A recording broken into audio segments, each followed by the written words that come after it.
আমরা চাই কিনা? আমরা কেউ চাই না।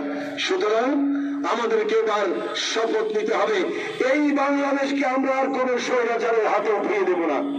এই বাংলাদেশে আমরা কোন চাঁদাবাজকে আশ্রয় দেব না। এই বাংলাদেশে আমরা কোন সন্ত্রাসীদেরও আশ্রয় দেব না। কিন্তু আশ্চর্য হয়ে খেয়াল করছি, ভোট যত ঘনিয়ে আসছে, আপনার একটু চাপেন, হালকা একটু চাপেন, বাইরে দেখতে পাচ্ছেন, ব্যাস।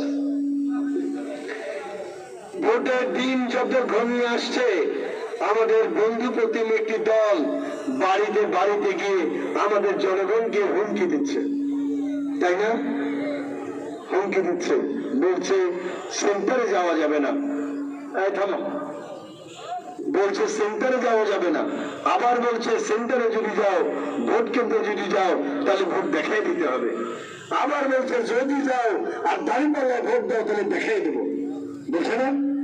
আমরা বলতে চাই, তোমরা যারা দেখাতে চাও, তারা এসে কিছু দেখে যাবে, সেই মানসিক প্রস্তুতি নিয়ে বাড়ি থেকে বাইরে এসো। তোমরা শুধু দেখাতে জানো না, আমরাও দেখাতে জানি, কিন্তু আমরা কোন সন্ত্রাসী কর্মকাণ্ড করি না। আমরা জনগণের ভালোবাসা উপরে বিশ্বাস করি, আস্থা রাখি। এই জন্য কোনো বাড়িতে গিয়ে একবারের জন্য বলি না দাঁড়িপাল্লায় ভোট না দিলে বাসা থেকে বেরোবেন না। বলেছি কাউকে? একথা বলি না যে যদি সেন্টারে যান তাহলে ভোট দাঁড়িপাল্লা দেখাই দিতে হবে, বলেছি? বলি নাই। কারণ আমরা আল্লাহর উপরে ভরসা করি আর জনগণের ভালোবাসার উপরে আস্থা রাখি। জনগণের ভালোবাসার উপরে আস্থা রাখি।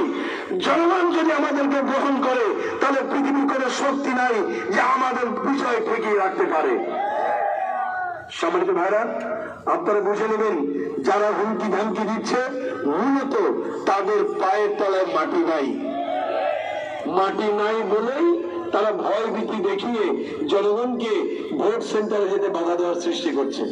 কিন্তু আশ্চর্যের ব্যাপার, এই চরিত্র তো ছিল আওয়ামী লীগের চরিত্র। আমরা 17 বছর ভোট দিতে পারিনি, আমাদেরকে বাসা বাড়ি থেকে বের হতে দেওয়া হয়নি, আমাদের ভোটারদের বাড়িতে বাড়িতে গিয়ে ককটেল মারা হয়েছিল, বম মারা হয়েছিল, যাতে আমরা ঘর থেকে বের না হই। সেই চরিত্র তোমরা কোথায় পেলে? আওয়ামী লীগের চরিত্র তোমাদের মধ্যে ঢুকলো কি করে? তাহলে কি তলে তলে তোমাদের সঙ্গে আওয়ামী লীগের খাতির ছিল? তা বোঝা যায় কিভাবে জানেন? ওই স্বৈরাচারী, ওই ফাঁসির দলের লোকদেরকে তারা এখন একে একে তাদের দলে যোগ দেওয়াচ্ছে। এটা বোঝা যায় যে তাদের সঙ্গে তলে তলে খাতির ছিল। সম্মানিত ভাইরা, আসুন বাংলাদেশকে ঐক্যবদ্ধভাবে গড়ে তুলি। বিভেদের রাজনীতি